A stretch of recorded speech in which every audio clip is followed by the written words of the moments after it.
രാം നാരായൺ രാം. ഈ വ്യത്യാസം ആശയവത്കരിക്കാൻ കഴിയില്ല. സൂര്യനും ചന്ദ്രനും തമ്മിലുള്ളത്ര വ്യത്യാസം ഇവിടെയുമുണ്ട്.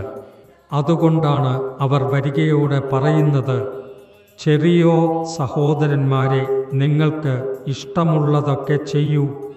നിങ്ങൾ എന്ത് ചെയ്തു, എന്ത് ചെയ്തില്ല, ലക്ഷക്കണക്കിന് പശുക്കളെ കൊന്നു തുടങ്ങിയോ എന്നത് കാണേണ്ടതില്ല. ലോകത്തോടൊപ്പം പൊരുത്തപ്പെടികൊണ്ട് മുന്നോട്ടു പോവൂ. ആവശ്യം വന്നാൽ ഞാൻ വിളിക്കും. പക്ഷേ ഒരുപാട് ഓർമ്മ വയ്ക്കുക, നമ്മുടെ ഇടയിലെ സ്നേഹത്തിൽ ഒരുപാട് കുറവുമുണ്ടാകരുത്. കാരണം ഈ സ്നേഹം നശിപ്പിക്കാൻ ഈ സമൂഹത്തിൽ അനേകം വിഷയങ്ങളുണ്ട്. ഇവിടത്തെ നിയമങ്ങൾ എൻ്റെ ഉള്ളിലേക്ക് കൊണ്ടുവരേണ്ട.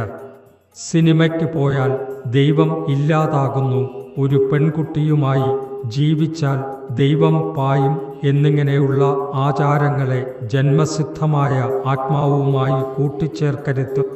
അവരുടെ നിലപാട് ആദ്യം മനസ്സിലാക്കൂ. അവർ എന്താണ് പറയുന്നത്? അവർ പറയുന്നു, സഹോദര, ഞാൻ കൗമാരത്തെ മനസ്സിലാക്കുന്നില്ല, കോപത്തെ മനസ്സിലാക്കുന്നില്ല, പെൺകുട്ടിയെ മനസ്സിലാക്കുന്നില്ല. കാരണം എൻ്റെ ആത്മീയത ഇത്രയധികം ചെറുതല്ല. ഇത് എല്ലാം കൊണ്ട് നശിക്കും. ചളി തളച്ചുള്ളത്തിൽ മാത്രമേ ഉണ്ടാകൂ, സമുദ്രത്തിൽ അതിന് സ്ഥാനം ഇല്ല. ചളി സമുദ്രത്തിൽ ചേരുകയാണെങ്കിൽ സമുദ്രത്തിൻ്റെ മഹത്വം നഷ്ടമാകുന്നു. ഇവിടത്തെ സംസ്കാരങ്ങൾ എനിക്ക് ചളിയെപ്പോലെയാണ്, എൻ്റെ കണക്കിൽ വേണ്ടിയതല്ല. നിങ്ങൾ 10 പെൺകുട്ടികളുമായാലും 10 കുട്ടികളുമായാലും ജീവിക്കാം, അതിന് എനിക്കൊന്നും അർത്ഥമില്ല.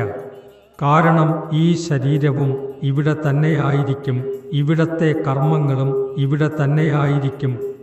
ഞാൻ ചെയ്ത എല്ലാ ആകാമസുകാമ കർമ്മങ്ങളും ഇവിടെ തന്നെയായിരിക്കും.